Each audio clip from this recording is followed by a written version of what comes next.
Have you ever wondered why every November, millions of Americans gather around big tables, load their plates with turkey, stuffing, mashed potatoes, and pumpkin pie, and call it Thanksgiving?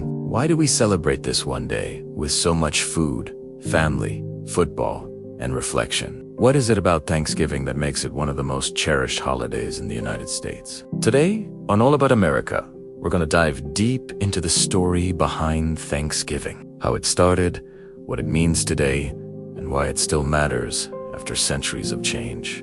And by the end, I'll ask you something that just might change how you think about the holiday. Let's start at the very beginning. Picture it. The year is 1620. A group of about 100 English men and women, known as the Pilgrims, leave Europe and set sail across the Atlantic Ocean on a ship called the Mayflower. Their goal? Freedom. Many of them wanted religious freedom, to live in a place where they could practice their beliefs without interference from the Church of England. The journey was harsh to months at sea. Cramped conditions, storms, tossing the ship back and forth. When they finally reached the coast of what is now Massachusetts, it was winter, and they were unprepared for the brutal cold. Nearly half of the Pilgrims did not survive that first winter. But survival came with help. The native peoples of the region, particularly the Wampanoag tribe, played a key role in teaching the Pilgrims how to plant corn, wear it to fees, and how to live off the land. A man named Squanto, who spoke English, became a crucial interpreter and teacher. Without that help, the colony might not have survived. In the fall of 1621, after their first successful harvest, the Pilgrims and the Wampanoag shared a feast that lasted 3 days.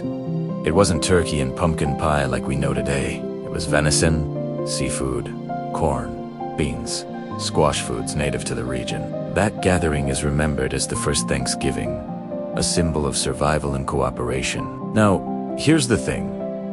That meal in 1621 wasn't actually called Thanksgiving. In fact, the word Thanksgiving back then usually referred to a day of prayer and fasting. Colonists would sometimes hold days of Thanksgiving to thank God for rain after a drought or victory in battle. The idea of Thanksgiving as a holiday centered around food, family, and gratitude came much later. Fast forward to the 1700s and 1800s. Thanksgiving celebrations varied from place to place. New Englanders, especially in states like Massachusetts and Connecticut, held annual harvest feasts, while other regions didn't really observe it at all.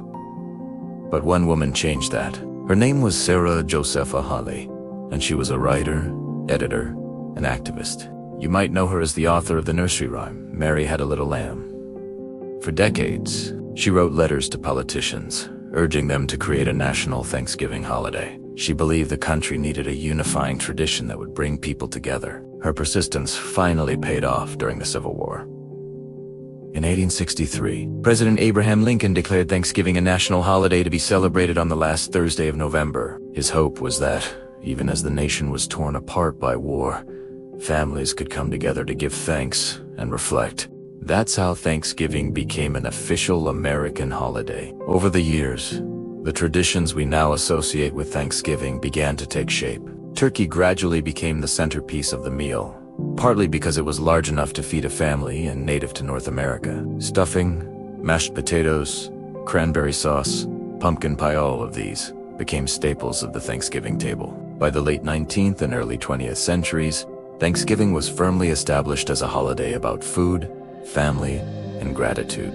And then came the parades and football. The first Thanksgiving Day parade was held by Gimbel's department store in Philadelphia in 1920. But it was Macy's in New York City that turned it into a national tradition. Starting in 1924, the Macy's Thanksgiving Day parade featured giant balloons, floats, marching bands, and celebrities. And today it's watched by over 20 million people on TV every year. Meanwhile, football became tied to the holiday in the late 1800s, when Yale and Princeton played a Thanksgiving Day game in 1876. By the 20th century, the NFL had made Thanksgiving football a permanent tradition, with the Detroit Lions and Dallas Cowboys becoming the holiday's most consistent teams. But let's not forget one of the quirkiest traditions of all, the presidential turkey pardon. Every year, the President of the United States spares a turkey from being cooked, sending it off to live on a farm instead. This lighthearted ceremony officially started in 1989 with President George H.W. Bush,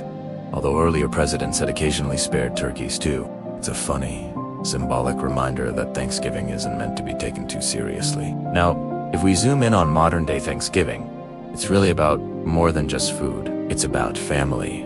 Millions of Americans travel long distances to spend the day with loved ones, making it one of the busiest travel weekends of the year. It's about traditions unique to each family. Maybe it's watching the parade.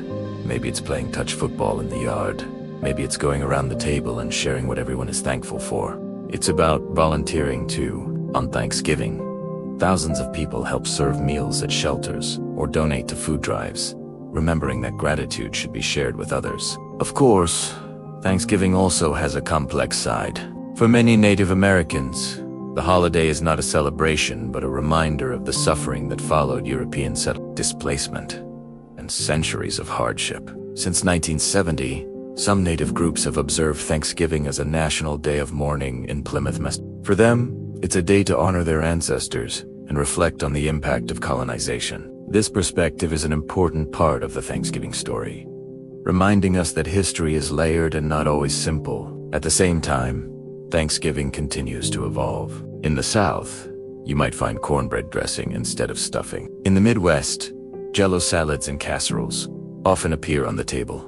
In the Southwest, tamales or spicy dishes sometimes join the turkey. On the West Coast, you might see more fresh produce or even vegetarian spreads. Every family puts its own spin on the holiday, blending tradition with personal taste. Pop culture has also cemented Thanksgiving in American life. From the A. Charlie Brown Thanksgiving special to memorable episodes of Friends, The Simpsons, and Modern Family, Thanksgiving has become a backdrop for storytelling about family, chaos, and togetherness. Even music and movies have joined the mix. Think of planes, trains, and automobiles in holiday comedies, or even songs like Alice's Restaurant that pop up every November.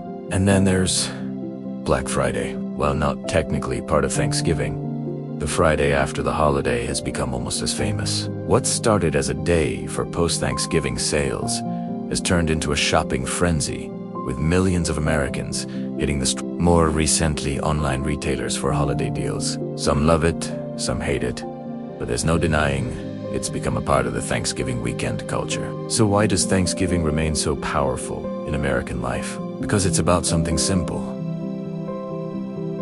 gratitude. Unlike other holidays that focus on gifts, costumes, or decorations, Thanksgiving is centered around pausing to appreciate what we already have.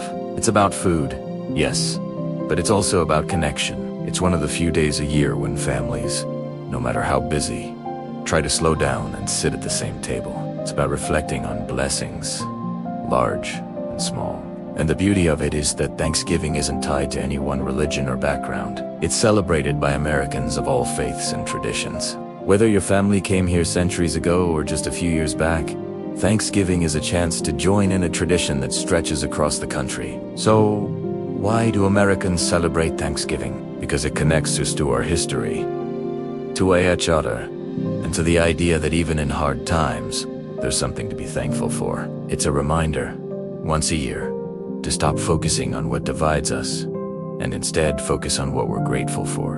And whether you celebrate with turkey and football, or with different foods and your own unique traditions, the heart of Thanksgiving remains the same: gratitude, togetherness, and reflection. So let me leave you with this. As you think about Thanksgiving this year, what are you most thankful for, and how will you show that gratitude? Not just on Thanksgiving Day, but every single day.